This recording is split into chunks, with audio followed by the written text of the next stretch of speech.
And I want to say something else. One of the things that I learned from whistleblowers from the cabal itself is that they have to work within something they call the rules. And this is very, very important. So I really want to make sure that this gets into the film. The rules are a body of spiritual principles that they must follow in order to be allowed to exist. Now, what do I mean by allowed to exist? I mean that they are aware that there are benevolent forces that will prevent them from achieving their goals unless we give them permission to enslave us. Now think about that. Well, I didn't give them permission. So why did they put this plan for 3 world wars on display in a book that's hanging there open behind glass in the British Museum Library of London? And those 3 world wars that they're outlining are exactly World War I, World War II, and the war on terrorism. Because the rules state that they have to tell us what they're doing.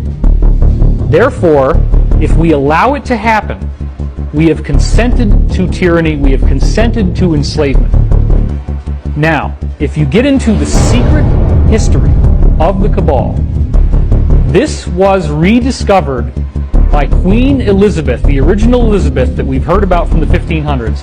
Queen Elizabeth's royal astrologer, a man named John Dee, who is the prototype of the wizard with the long beard, the hat, and what he did was to rediscover, through these ancient documents that were in the Vatican, the technology of how to access what they considered to be spiritual beings that were useful to them, but what we would consider to be demonic or evil beings.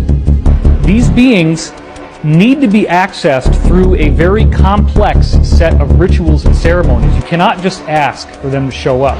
You have to follow very elaborate and specific protocols. If you follow those protocols, it's like having an IP address, which is what we use to go online in order to notate a website. Every website has its own IP address.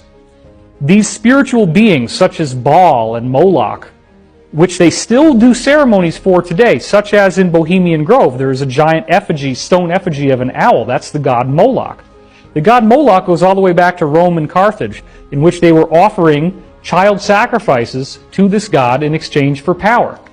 So John Dee rediscovered the technology of how to draw the magic circles, how to say the right incantations, how to actually do black magic on a governmental level. This is what people are going to have so much trouble with once disclosure happens, is that these people actually practice black magic, and they are very, very good at it. And I want to say something.